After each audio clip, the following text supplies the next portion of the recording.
The Oracle Network. Look deeper.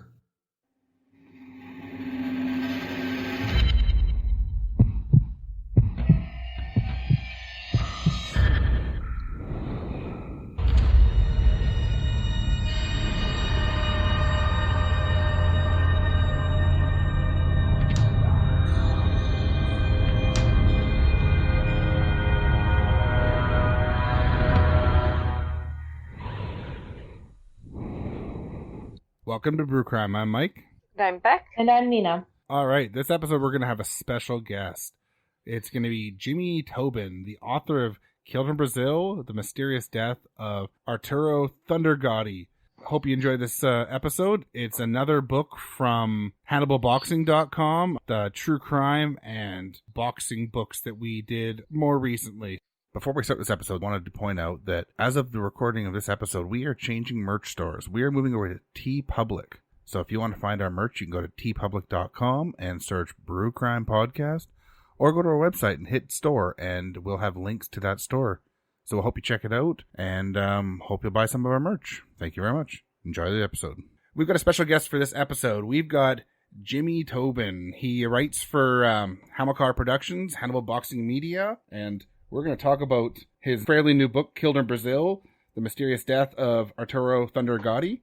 All right, so seeing that we're a true crime podcast and our fans may or may not be aware of your background in writing, can you kind of let them know what your background is? Right, so thank you for having me on. Our pleasure. I started writing about boxing in 2010, I believe. For various sites, like there are no barriers to access now. If you want to write about sports, you can. You just take over by yourself and make yourself a blog. I didn't quite do that, but I got in with a few different websites, and I just kind of plugged away at it for, I guess, about 10 years now. I think about 2 years ago was when Hamilcar started their blog, which is Hannibal Boxing, and I joined them and kind of been there for a couple of years, and it was in writing for them that they approached me to write this Arturo Gatti book. And that's kind of the short journey that it took for me to get to the point where I can be on this podcast and be talking about something a little bit more complicated and larger in scope than simple boxing articles. Absolutely. Since this is sort of a true crime and boxing book, are you a fan of true crime itself? When they said, they were like, you want to write this true crime book? I had never read one.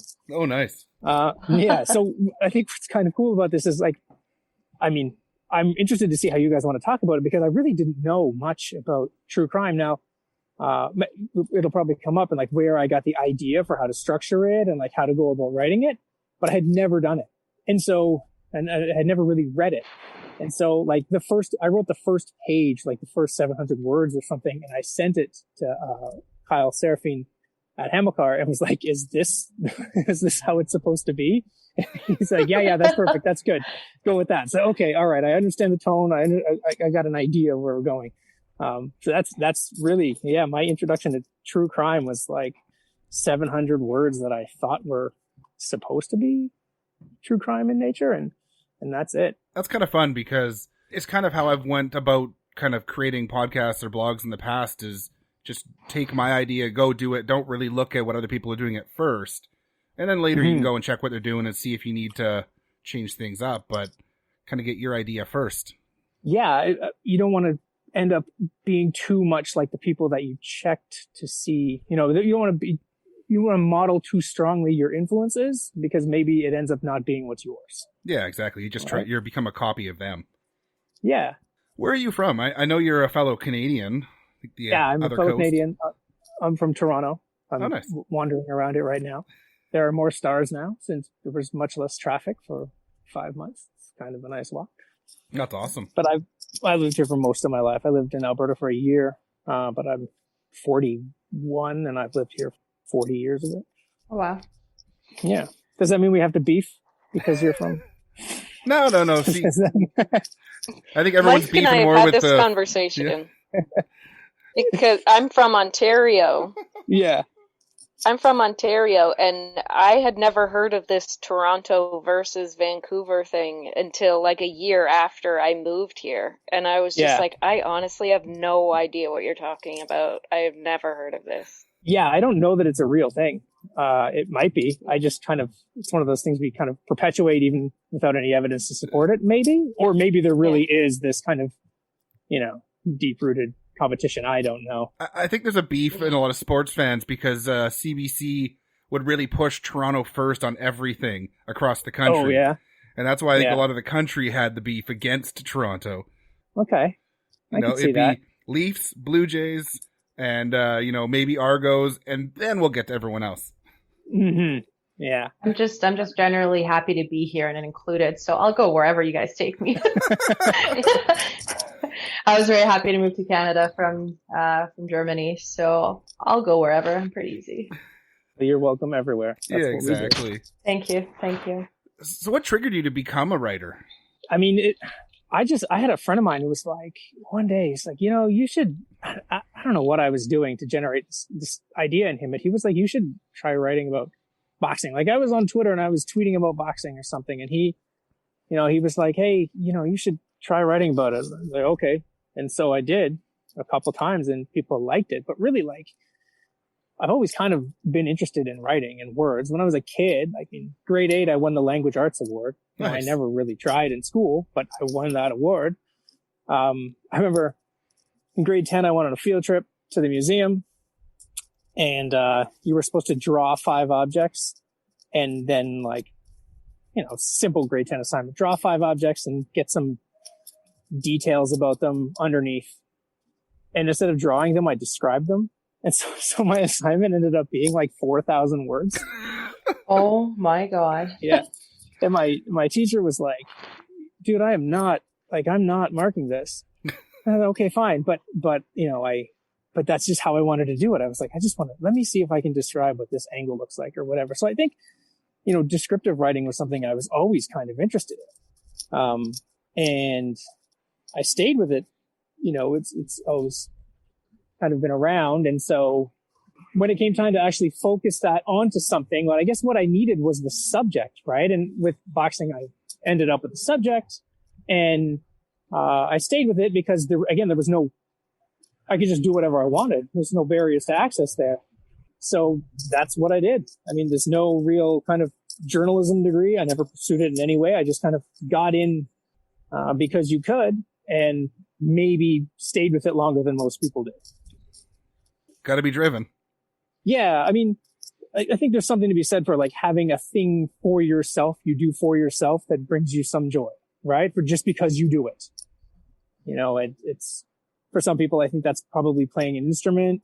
For some people, it's exercise, I'm sure. Podcasting, absolutely, right? Absolutely.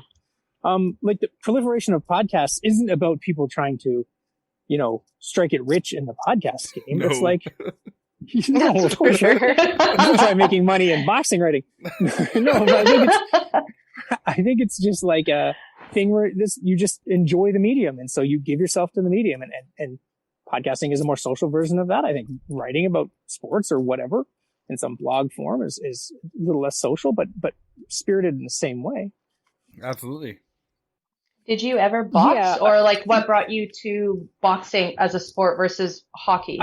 Well, oh my God. Yeah. You would think, right? I'm an awful Canadian that I couldn't name a player on the Maple Leafs and I haven't watched a hockey game in probably 15 years. Oh, wow. But I know, like it just doesn't capture me. Right. But, no, I don't watch hockey either. Yeah. I'm just not into it. It's been 5 years until this year for me. So it doesn't seem enjoyable for the Torontonians that I know. Like they don't ever seem happy about it. But that's to do because of the team, not because of the sport itself. Yeah. Your religion always doesn't make you happy. That's right. Yeah. Perfunctory faith. I don't know, when I got into boxing when I was, my late teens, probably I was interested in it. It's always kind of interested me because it's like, I'm not a very aggressive person and I'm certainly not a violent person. And you realize the more you look into it, that's maybe not the best way to describe key core elements in boxing, but there was something about it, the simplicity of it and the kind of learning what your own limits are and being able to impose yourself on other people and see how they react. I think even when I was younger, I was interested in that. And then I started doing it. I've been boxing for 5 or 6 years. And you learn it's, more than that and more complicated than that, but still those things kind of ring true. It helps you understand it more, I think. It's good exercise. There's that too. But in terms of what got me writing about it, or interested enough in it that I would follow it enough to have some form of opinion that I could support. Yeah, I think something about the kind of simplicity of it, and it's just something like the weight of that undertaking and the danger of it really appealed to me and always has. And I think kind of always will, even if I stop writing about it or it gets to a point where I lose my interest in it. It's something that I'll always kind of appreciate and be curious about. So I guess you kind of mentioned it, but what were some of the factors that brought you to write this first book? Was it just that they approached you, or had you been thinking about writing a book?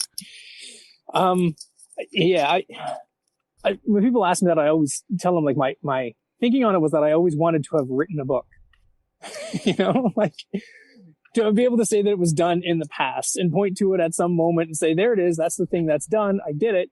Because I think if you write enough at some point, that just needs to be the goal that you set for yourself. But in terms of coming up with a topic, or even sitting down and deciding that was something I was going to do, that's something I couldn't see for myself doing. But then when the guys at Hamilcar approached me about it, you kind of have to, or my thinking was, well, if they're going to ask me to do it, I kind of have to do it because I don't want to let them down, right? These people believe in me. They think this is this thing I can do. I don't know if I can, but they thought I could. And so I wanted to do it. And then you realize, well, if everyone's going to do this work to kind of help you get it finished, and they're going to kind of help you along the way to see it to its fruition because they have a stake in it too, that's probably a good place to start at, right? Like that's an auspicious beginning where people ask you to do it and then will help you get there. And so that's where it came from. Like they thought I could do it. And so I didn't want to let them down. And then if they thought I could do it, I probably could do it knowing that they would support me. So I agreed to it. So I guess, let's move into the book a little bit. Speaking of Killed in Brazil, what brought you to write this case? Was it just that they kind of laid this out, or were you kind of thinking about different cases of boxers where there'd been crime involved? I mean, we talked to Don Stradley before you, and he had a interest in true crime. So without that, what brought you to this case? Well, I mean, it seemed like a good idea to look at Gatti because Gatti has so much currency in boxing culture, right? And really, like, even beyond that. And so as a subject, that made a lot of sense if you're thinking, well, will people be interested in it? Well, yeah, people, I'm hoping, would be interested in what happened to Gatti. There was that true crime element to his death, and that there was some mystery about what happened, like who was responsible, what really happened in the room, and what have you. And then another thing that I thought was kind of helped me is that I didn't follow that case at all. When he retired, like when a boxer retires, I'm kind of, okay, well, I don't watch you anymore. And my nostalgia comes into play in some ways, but not to the point, certainly not with Gatti. Gatti was never really a favorite fighter of mine. So when I found out he died. And I mean, I probably forgot that day, So I went into it without any preconceived notion about what happened, which I think is a good place to start from because I wasn't going to go in to confirm my own biases, or I wasn't looking for things to give me an answer that I wanted to hear. And I didn't feel beholden to his sort of, his mythology. Like I didn't need to write it in a way where people who loved him and thought that he was murdered were going to be like, finally, someone's going to tell this story, right? I didn't owe anyone anything. Other than to do the best that I could. And so that was probably a good place for me to start. It freed me up from a lot of like potentially misleading ideas when I got started. That makes sense. Like you probably remember like boxers like Mike Tyson just because they're a train wreck on and off the ring. Mm-hmm. Yeah. I mean, and the thing that was so popular with Gatti, like the stuff that made him so memorable were these, these impossible comebacks when his eyes are swelled shut and he's, winging haymakers with his eyes closed, and he knocks somebody out, and he snatches this victory from the jaws of defeat, so to speak. And like, that's fine. And that I think that certainly matters in trying to understand what happened. But it wasn't something that ever really gripped me. I just thought he was good. He was exciting at times, but I wasn't like, I didn't mythologize him the same way. So yeah, you just kind of remembered him for what he was. He was this guy you remember his face looked like hamburger, and then he'd knock somebody out. And that's great.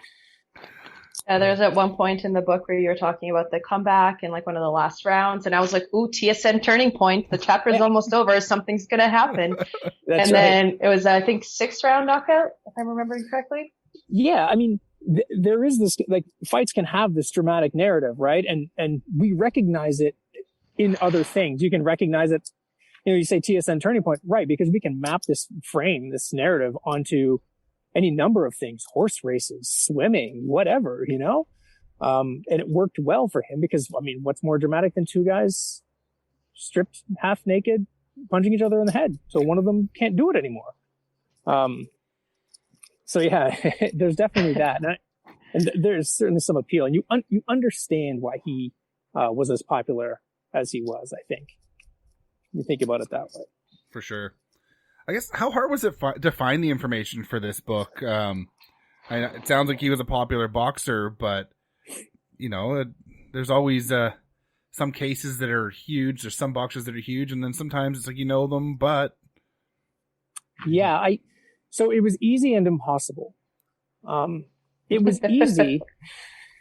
It was easy in that the trial's over, and it has been for years. And so anything you're looking for has been documented. Like, it's in the Associated Press. It's on different websites. It was covered in, the Globe and Mail, or it's out there. Like, it's been chronicled, and it was chronicled all through the process. And, now that it's no longer alive, that case is no longer alive, it's done. So you could find everything out that was made public knowledge, right? It's there. It was impossible. And I think this is the interesting thing. That was really, like, frustrating for me at the time, but now that I put some distance between myself and writing it, I kind of appreciate it. It was impossible in the fact that people who care about him won't talk about him. So if you want to talk to people who are close to him, they won't say anything. I had somebody who was really close to him say, I want to talk to you, but I've had his story told incorrectly before, and I don't want to do that again. I said, okay, that's fine. Like, that won't happen here, but I understand that you don't necessarily trust me based on prior experiences. So people close to him won't talk to you, or me. Maybe that's because I'm a nobody. That's possible, right? Like, I'm not from, I'm not from the New York Times, and I'm not from, a large publishing company. And so I get that aspect of it too. But I think really what's going on there, which is fascinating, is that everybody believes so firmly that what they think happened that no one is really interested in talking about it to someone who doesn't feel the same way. And so so what hurts me is if I say, like, I just want to hear what you have to say.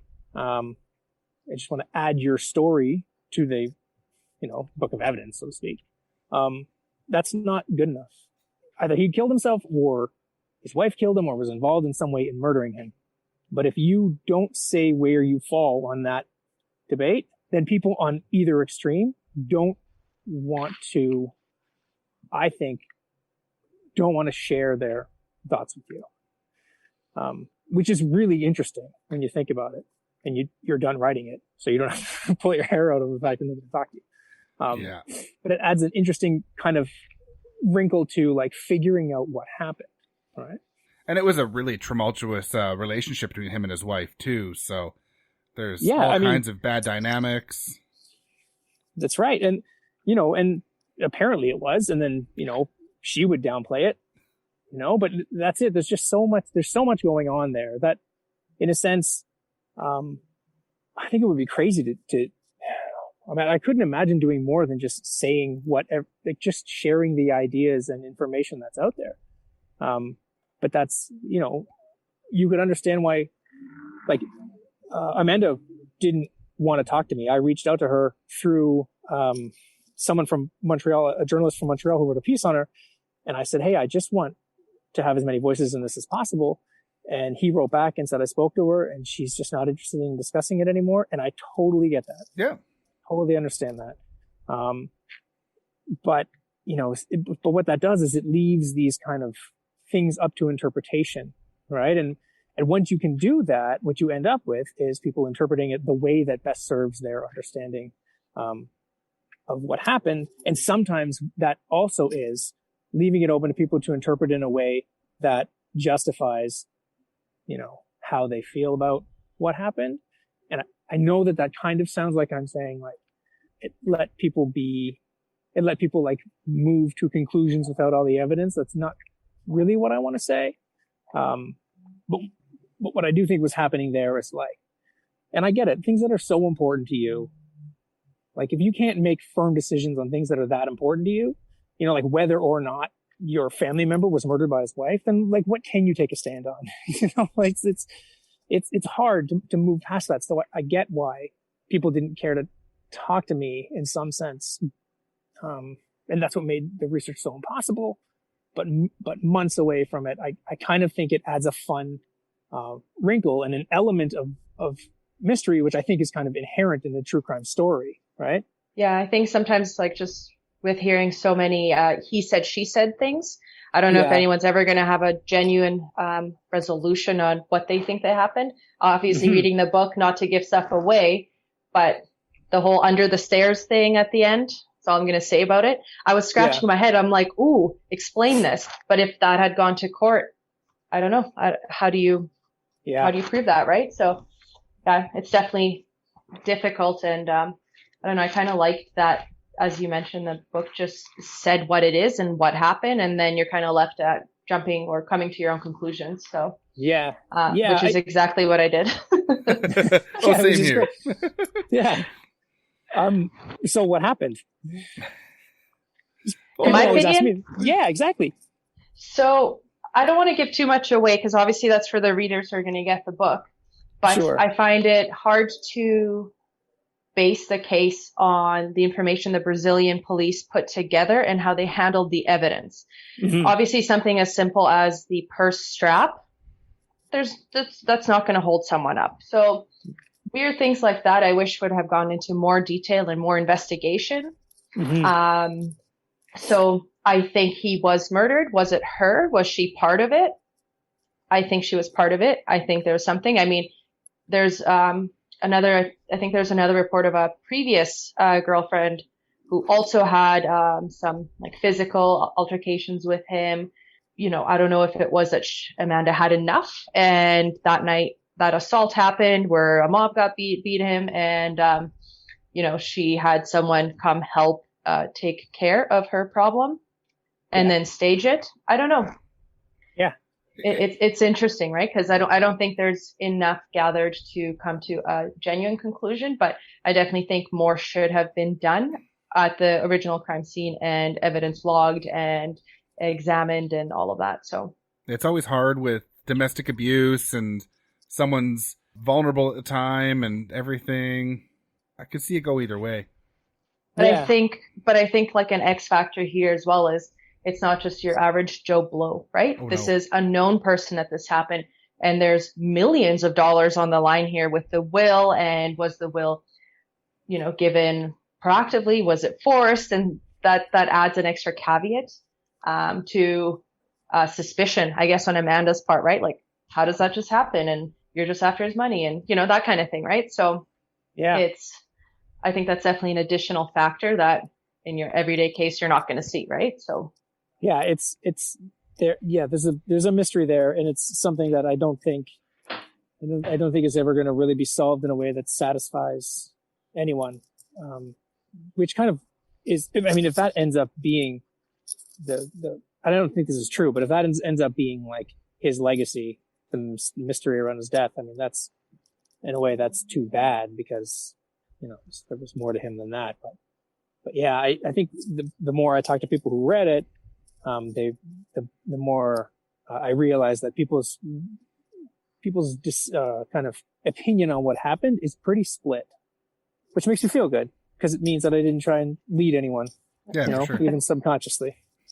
I liked how in the book too you sandwiched the boxing with the event, and then you finished it off with more about the event, and then in the middle it's all about his career and everything, and that was a nice little way to bring it all together. What happened to him? Here's the story about his career, and then you can finish it off with the cherry on top. Well, yeah, I appreciate that. One of the things that came to me right away was the way I was going to organize it, or I thought would work in terms of organization, because if you read the second part, that makes maybe it's not fair to do this. Maybe it's not fair to say that someone who could be perform in the ring that way, also has the ability to withstand a kind of suffering, emotional, psychological suffering that's abnormally strong. But it does add, it does make you think that in a way, right? And it does kind of, I think public perception of him was such that, well, look at what he could do in these extreme states of pain. So if he was in an extreme state of pain emotionally because of his marriage or some addiction issues or what have you, surely he could endure that. And I adding that second part, I think fleshes him out as a person in a way that might not justify thinking he couldn't take his own life. But I mean, people who know him, if you leave that out, I think you're leaving out a huge part of what shaped their idea of him. Mm-hmm. So the second part had to be there, I think. And, and it had to be in the middle, I think. Did you find, just talking about his experience and all of that, because I think it was in the last part that you mentioned CTE and all of that, I think that's also interesting. So looking at the career he had, the heavy blows he took, the recorded evidence of all of that, did that actually have an effect? Is that what kind of potentially pushed him over the edge? I thought it's an interesting, I don't know, I guess I always thought about CTE with football players, and then obviously reading this, I'm well, obviously these guys get punched in the head, so same. Yeah, we'll never know whether he had it, but I mean, to present it in the book, it has to just be here's a possible idea, right? But to have watched that guy's career and to follow boxing for however many years I did and to see what it does to people's brains, I mean, as a person having a conversation with you, I mean, there's no way he didn't have it, right? There's no way. Now I wouldn't write that because that's not responsible, but I mean, the likelihood that he was suffering some kind of fallout for having been hit in the head that many times. And the more we learn about it. With very little defending.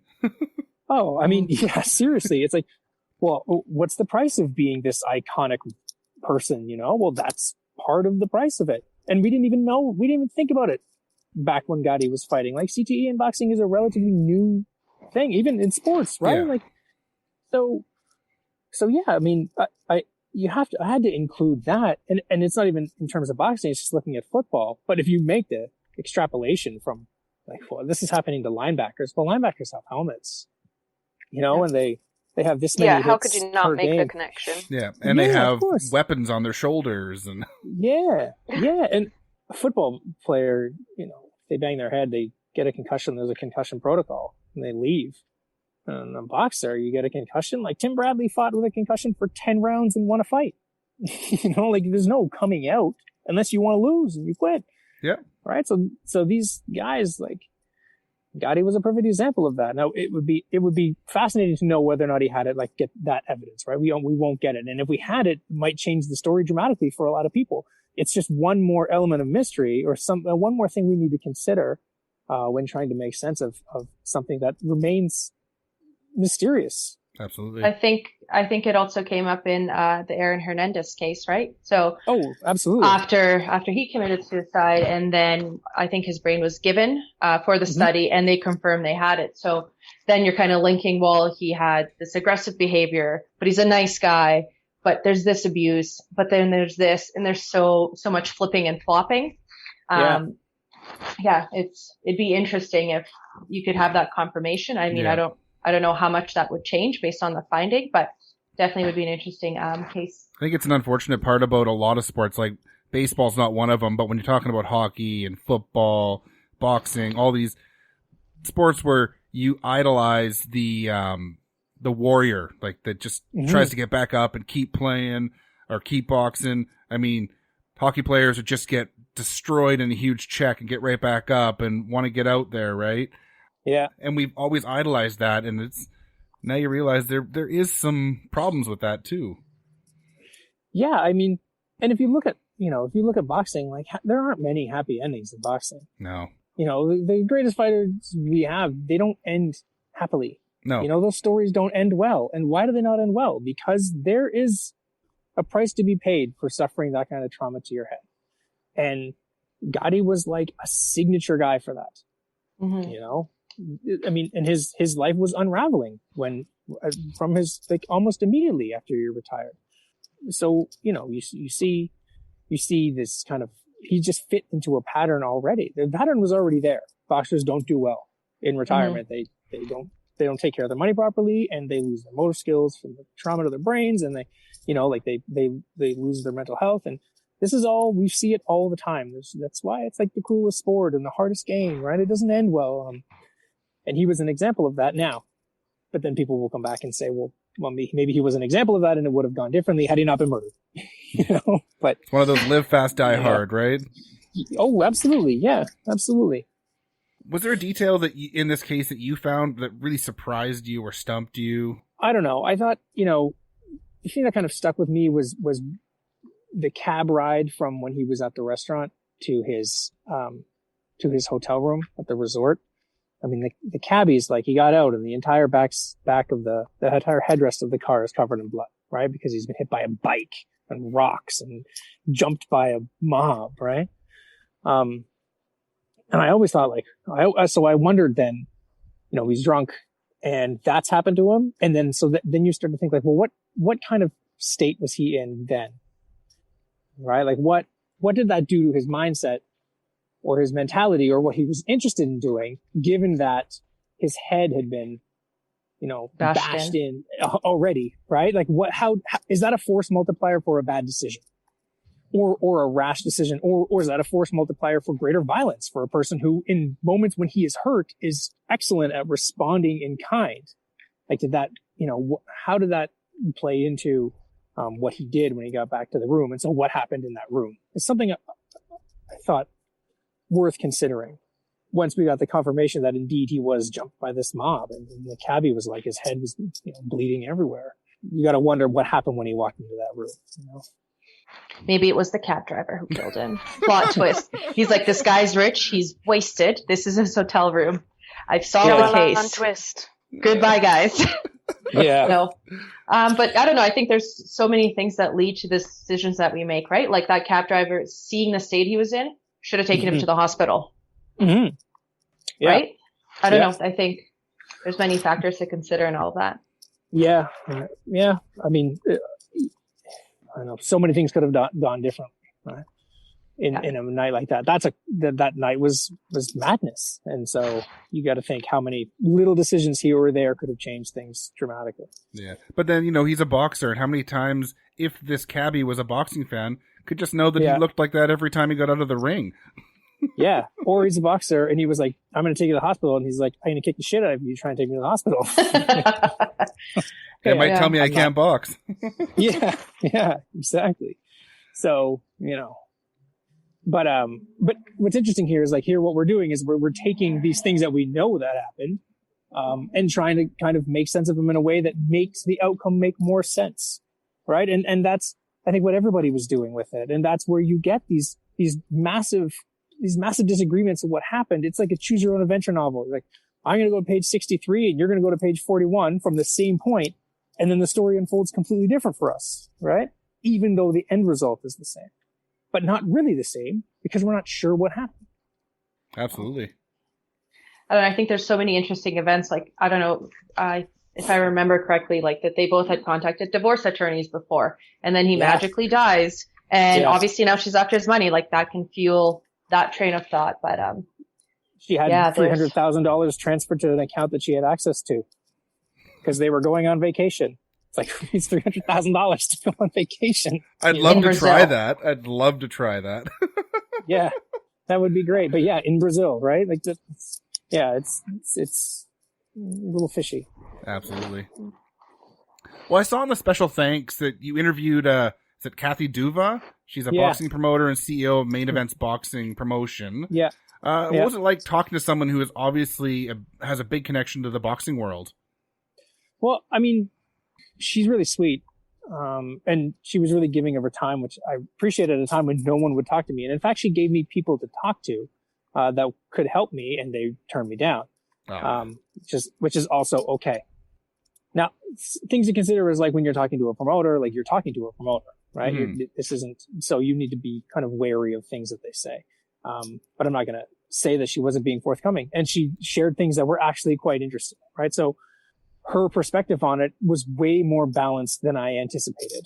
That's for someone who knew him so well, right? And she was just like, she has her opinion on what she thinks happened, but she was willing to consider the possibility that things didn't go quite as people who agree with her would say, right? So I thought that was a kind of nice, reasoned, rational, balanced way to look at it. You know, she held her opinion. She holds her opinion on what happens. She's open to the fact maybe some other things happened, or there were events that didn't fall directly into the kind of narrative that ends with her understanding of what happened. She's pretty, for someone who has a firm belief in what happened, she's pretty balanced and rational. Yeah, well, I was just reading the middle part, and you mentioned that he fought Oscar de la Hoya, and I was like, oh, look, I know boxing stuff. I know who this is. So that was neat.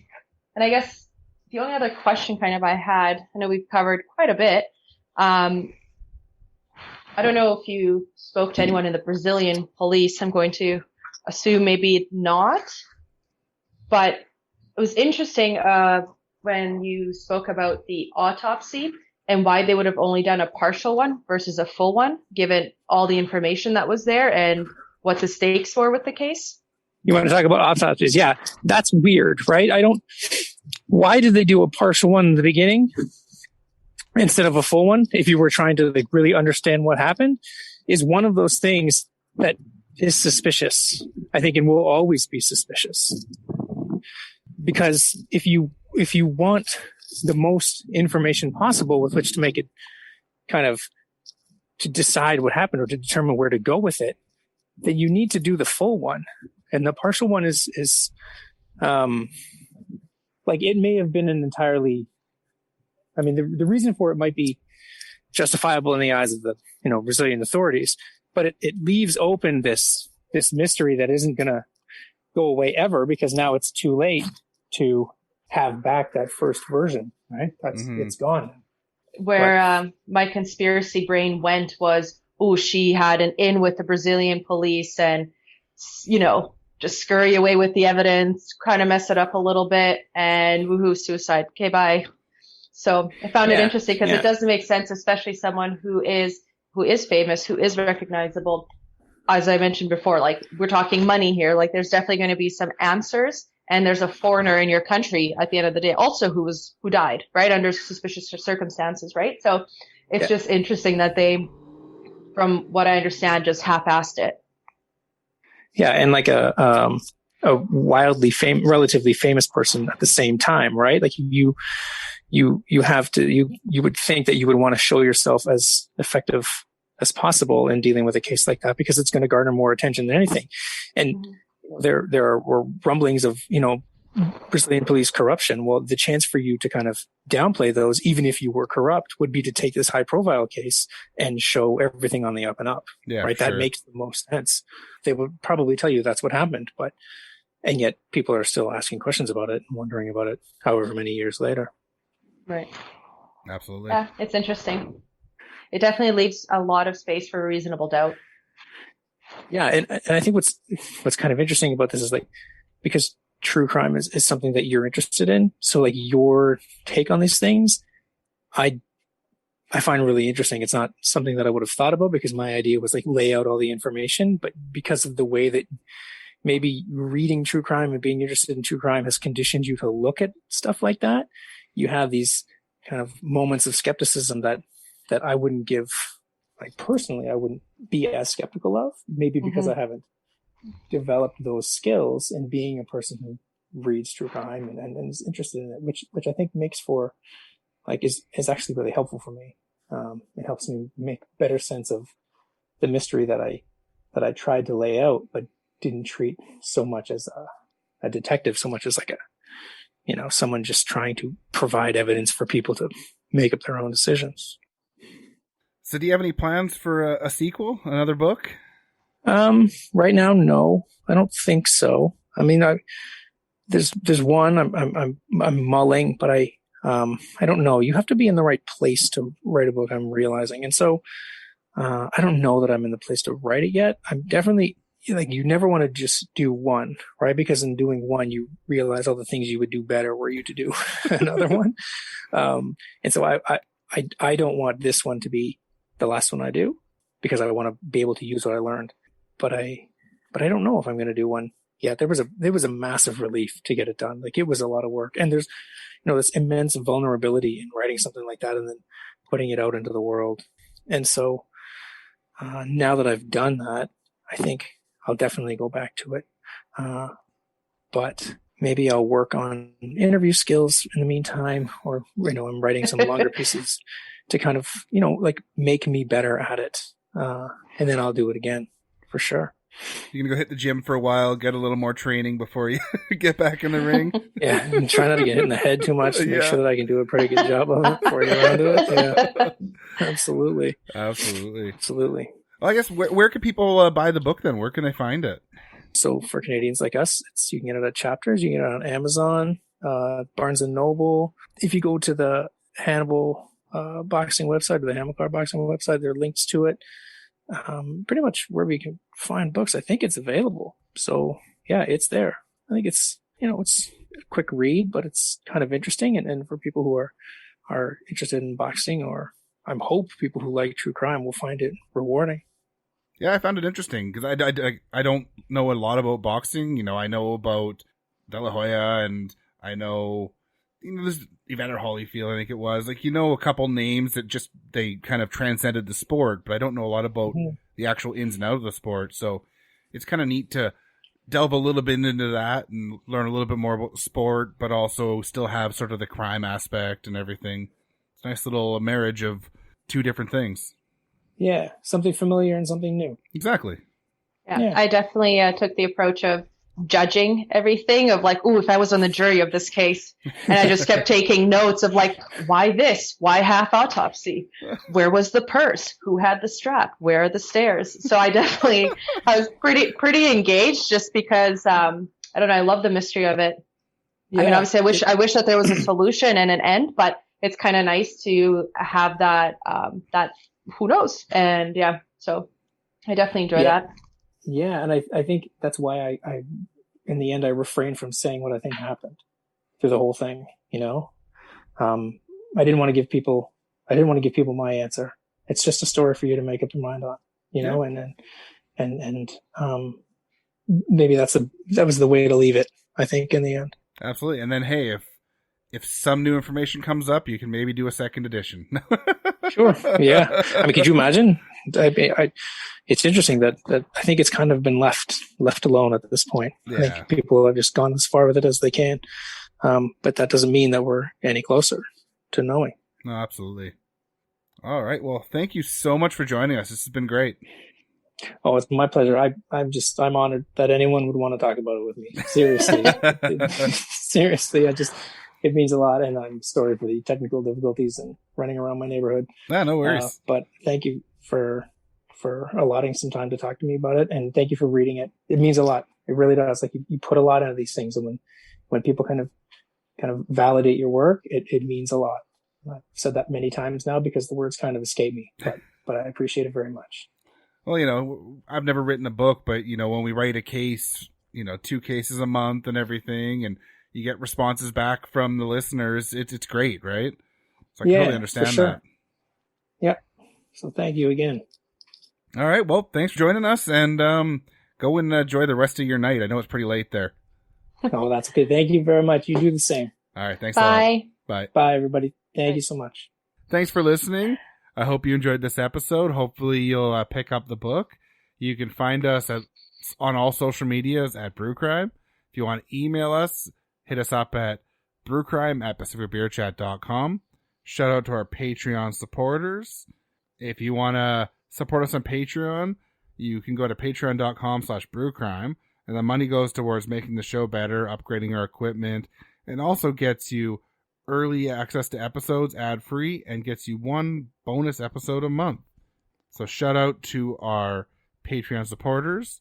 We got True Crime Nana, Daniela, Ange, Nina's mom, 3 Beers In Podcast, Amber, and the faves of our lives. Cheers. Bye. Brew Crime's intro was created by Mike using Creative Commons Attribution licensed audio from purple-planet.com, soundbible.com, and freesoundeffects.com. Logo design was by Ben Greenberg. All cases and stories were written by Beck, Nina, and Mike, and our sources are put into the show notes for each episode. We always want to give credit to the people that research the cases we talk about. Check out our store at brewcrime.threadless.com, where you can purchase swag like t-shirts, phone cases, beach towels, and all kinds of cool stuff. We can also be found on your favorite podcast apps, our host, Spreaker.com, or brewcrime.com, as well as at Brewcrime on Twitter, at Brewcrime on Facebook, at facebook.com/groups/brewcrime. Thanks for listening. This has been a production of Pacific Beer Chat. My name is Paige, and I'm the host of Reverie True Crime. Reverie means to daydream, but even daydreams can become nightmares. Come join me and get lost in horrific reverie about true crimes and eerie events. Reverie True Crime Podcast, available wherever you stream your favorite podcasts.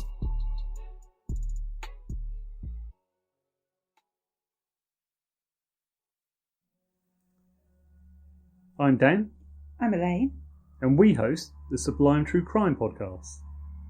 With a new episode every Sunday, we're possibly the only podcast where one of the co-hosts can't pronounce the name of their own show. Oh, but you do try.